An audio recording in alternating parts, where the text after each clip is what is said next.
सेंटरला असणार proton P आणि सेंटरला असणार प्रोटॉन न्यूट्रॉन्स सेंटरला असतात आणि इलेक्ट्रॉन जे आहेत ते रिव्हॉल्व्ह अराउंड द न्यूक्लियस. हे आपल्याला पुढच्या मॉडेलमध्ये आपल्याला समजलं. तर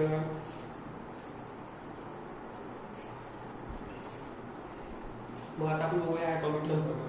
ॲटॉमिक नंबर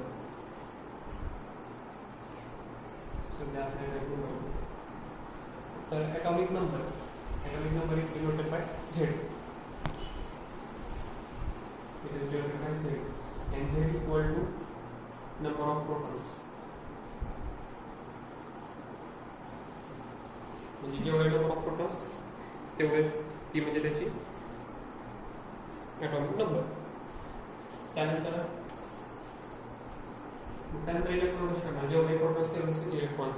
हे पण पूर्ण सांगितलं म्हणजे जेवढे protons number of protons equal to number of electrons. तर मग Z इक्वल टू P आहे आपल्याकडे. मग काय करू शकतो की number of electrons equal to Z minus P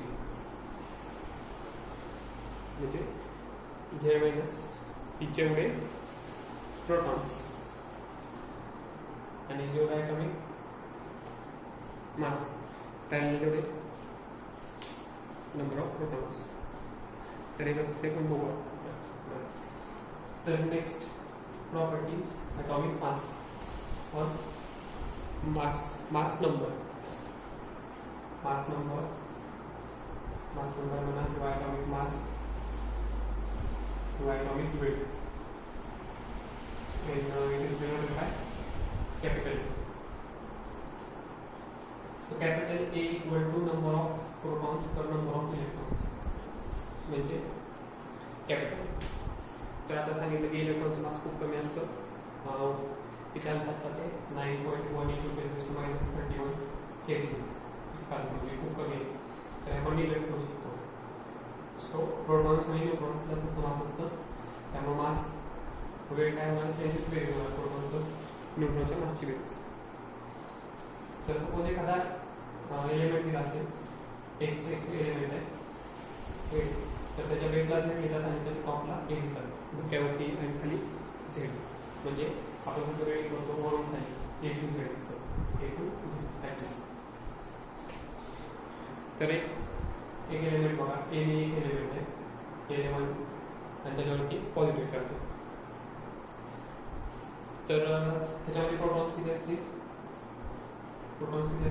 11 आणि इलेक्ट्रॉन्स किती असतील 10 कसे काय याचा झेड किती आहे Z equal to 11 number of positive charges.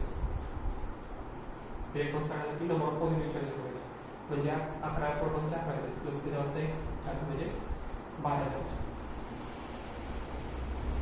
बरोबर आहे.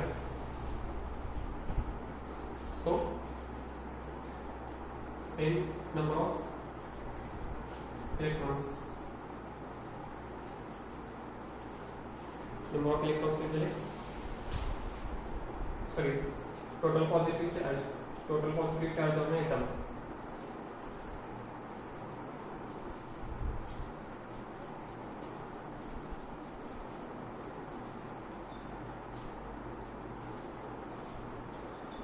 जर काही पॉझिटिव्ह चार्ज असेल तर तो. सो ते झाले 11 - 1 म्हणजे 10 इलेक्ट्रॉन्स झाले. त्याने एक इलेक्ट्रॉन्स देऊन टाकला त्यामध्ये एक एक्स्ट्रा पॉझिटिव्ह चार्ज आला. आलं सर.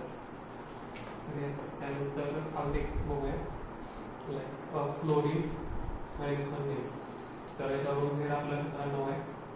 त्यानंतर प्रोटॉन्स खाली 9 असतील बट इलेक्ट्रॉन्स एक इलेक्ट्रॉन जास्त घेतला इलेक्ट्रॉन निगेटिव्ह चार्ज असतो त्यामुळे 9 तर आहेतच प्लस एक म्हणजे टोटल 10 इलेक्ट्रॉन्स म्हणजे प्रोटॉन्सवरचा चार्ज पॉझिटिव्ह 9 प्रोटॉन असतात +9 आणि हा -9 9 इलेक्ट्रॉन पडतो आणि अजून एक इलेक्ट्रॉनचा नाही म्हणजे टोटल चार्ज त्याला -2 असं. आणि लास्टची गुणिले 11 Na प्लस त्यामध्ये 11 प्रोटॉनचा चार्ज 11 इलेक्ट्रॉन इलेक्ट्रॉन समेत नाही बट इथं पॉझिटिव्ह चार्ज आला पाहिजे म्हणजे त्याला काढायचं आहे. इथं प्लस 1 इथं 1 टोटल चार्ज इथे 1 त्याला काढायचं. ओके इकडे गेला नंबर ऑफ आणि चार्ज नंबर चार्जकडे एक -1 into number of electrons. So it will be L1 -1 into 10 for example. तर हे कसं नंबर ऑफ इलेक्ट्रॉन्स पाहिजे का जर एक इलेक्ट्रॉन लॉस झाला तर पॉझिटिव्ह चार्ज येईल, इलेक्ट्रॉन गेन झाला तर निगेटिव्ह चार्ज येणार. After that how to calculate the number of neutrons. Well त्याच्यामध्ये लक्षात आलं की Z आहे 6 A आहे 12 तर इथं काय प्रोटॉन्स आहेत. Z म्हणजे प्रोटॉन आणि A is equal to N plus P जे 12 इज इक्वल टू P दिले 6 N काढायचं आहे म्हणजे A is equal to 6 number of protons will be 6. तसंच फोर्थच्या बाबतीत 8 16 so again Z is equal to 8 A is equal to 16 A is equal to N plus P Z A माहिती आहे 16 Z म्हणजे P आहे 8 N काढायचं A is equal to 8 म्हणजे 8 neutrons आणि इथं इलेक्ट्रॉन्स असणार 6 इलेक्ट्रॉन्स असणार आणि इथं पण 8 इलेक्ट्रॉन्स कारण याच्यावर 20 टोटल चार्ज 0 आहे. तर हे एक आहे एक्झाम्पल. आणि ॲटॉमिक नंबर जो असणार आहे तो ऑलवेज होल नंबर असणार आहे बट ॲटॉमिक वेट जे आहे ते काही पॉईंट्समध्ये असतं कारण जे चार्ज असतो पॉझिटिव्ह प्रोटॉन्सवरचा तो 1.67 × 10⁻27 kg लाईक दिस. आणि जे मल्टिप्लायकेशन वगैरे केलं म्हणजे सपोज 2 असतील तर 1.67 तर ते काही पॉईंट्समध्ये येईल. तर त्यामुळं आपण काय म्हणतो कार्बन 6² तर हे 12 एक्झॅक्ट 12.099 AM एवढं ॲटॉमिक वेट असतं. मात्र ॲटॉमिक नंबर आहे 6 त्यामुळे 6 असतं. ओके तर हे आणि तुम्ही पाहू शकता की 12 × 10⁻27 करून किती येतं ते A फॉर कार्बन 6² तर ते तुम्हाला 12.99 kg. तर हे झालं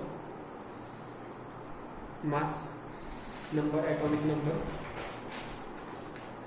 तर त्यानंतर मी डाल्टन्समध्ये एक सांगितलं होतं की आयसोटोप बायसो वगैरे तर ते एक पॉईंट इम्पॉर्टंट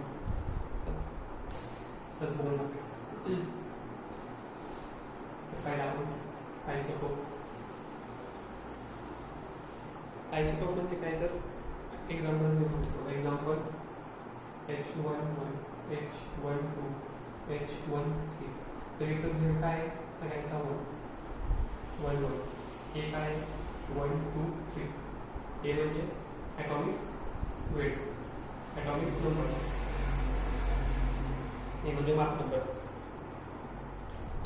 तर इथं काय झालं ॲटॉमिक वेट वेगवेगळा आहे बट ॲटॉमिक नंबर जो आहे तो प्रत्येकाचा सेम आहे म्हणजे isotopes are the different forms of the same element. Okay किंवा सेम एटम कारण एटम हायड्रोजनच आहे but they are having same atomic number but having different atomic mass number is different. तर हा जो आहे तो प्रोटोनियम आहे हा जो आहे तो ट्रिटियम आहे हा आहे तो ट्रिटियम आहे. तर हे 3 आयसोटोप असतात हायड्रोजनचे. आयसोटोपमध्ये ॲटॉमिक नंबर A सेम असतो A डिफरंट असतो. तर याच्यावरून ॲव्हरेज ॲटॉमिक वेटची कन्सेप्ट येते की suppose 1 2 and 3 are the isotopes of 1 of 4 and atomic weight of 1 is W, atomic weight of second is W2, atomic weight of second third is W3 and in nature it occurs in x1%, x2% and x3%. So this is your percentage. So suppose it is given 25 by 100. So it is given 25%. So we can write 25 by 100. Means it is offering 1/4 of total. Like we will convert directly for solving problems more easy. So 25%, 1/4 of total. म्हणजे काय की हे सगळे तिन्ही मिळून वेळ बनणार म्हणजे ह्या तिघांची ॲडिशन. पण हे ॲडिशन कधी करायची डायरेक्ट करायची का डब्ल्यू नाही. तर it is average atomic weight. Average atomic weight. तर ॲव्हरेज ॲटॉमिक वेट असताना तर याचे वेट डब्ल्यू आहे. त्याच्या वेट किती आहे 1/4 म्हणजे कसं काढला आपण x1 प्लस W2. त्याचा सपोज x2% म्हणजे x2 प्लस W3. त्याच्या किती वेट आहे x3 एवढा x3 आपण x1 plus x2 plus x3. So this is the concept of average atomic weight and this is applied for isotopes. तर याचे एक example simple example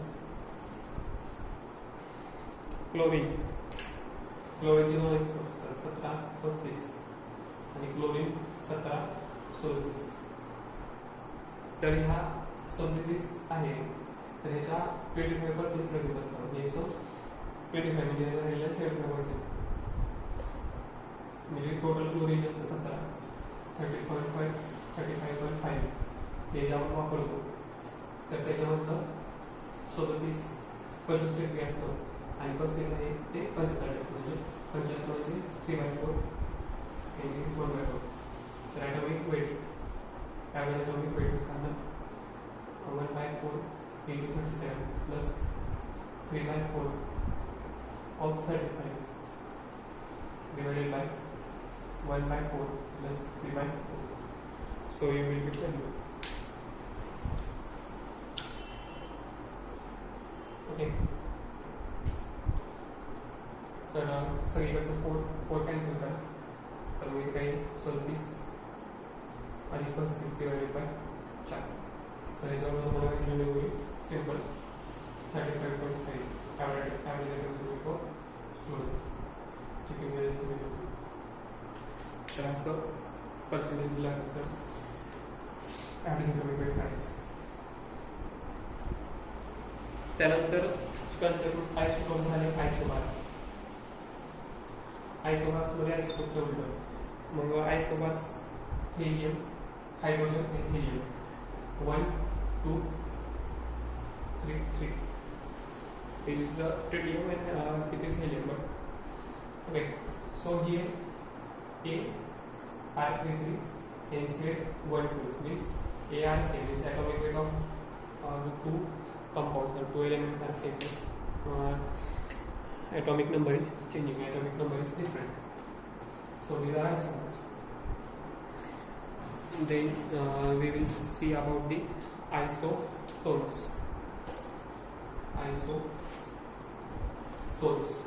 So isotones or isoneutronic, also known as isoneutronic.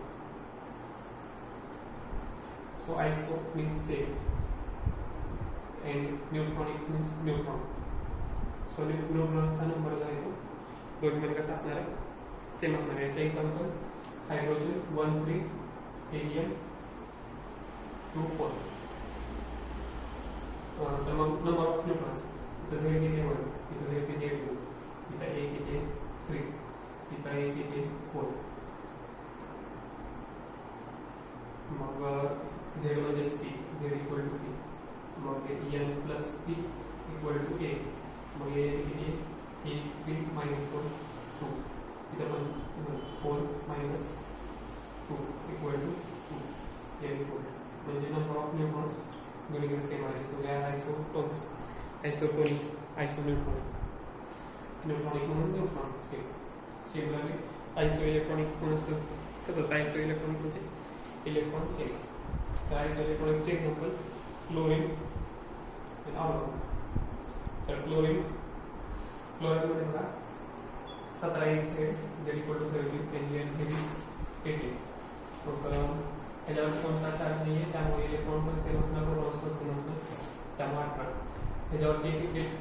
झाला म्हणून एक electron दिला, एक electron घेतला negative ion. So electron equal to 80 कारण प्रोटॉन 17 आणि एक जास्त निगेटिव्ह म्हणून एक इलेक्ट्रॉन ऍड झाला. Total 18 electron. हे दोन इकडचे इलेक्ट्रॉन सेम आहे. सो क्लोरीन मायनस आणि आर मायनस हा iso electronic species. Sir iso electronic species important कारण याच्यावरून आपण डायग्राम वगैरे पण चेक करतो. समजेल तुम्हाला किंवा त्यांची बॉन्ड लेंथ वगैरे दोन्ही आयटम्समध्ये सेम असते ते तुम्हाला समजून. आणि लास्ट म्हणजे आयसो डायॲटम्स.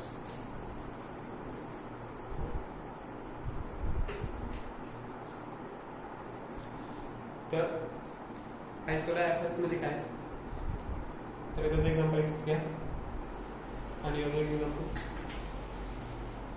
तर तुम्हाला ह्याचे एक्झाम्पल नाही विचारलं फक्त हायड्रोजनचे आयसोटोप्स लक्षात ठेवायला लागेल. बाकी हे आयसो डायॲटम्स वगैरे नाही. फक्त तुम्हाला असं बघायला येतात Z equal to 11 sorry Z equal to 5 here Z equal to 6 here A equal to 11 and A equal to 30 म्हणजे P म्हणजे P. म्हणजे तुम्हाला K ची काय सांगितलं म्हणजे आपण तुम्ही गेम करू शकता. N equal to 3 N equal to किती 6 here N इक्वल टू 7.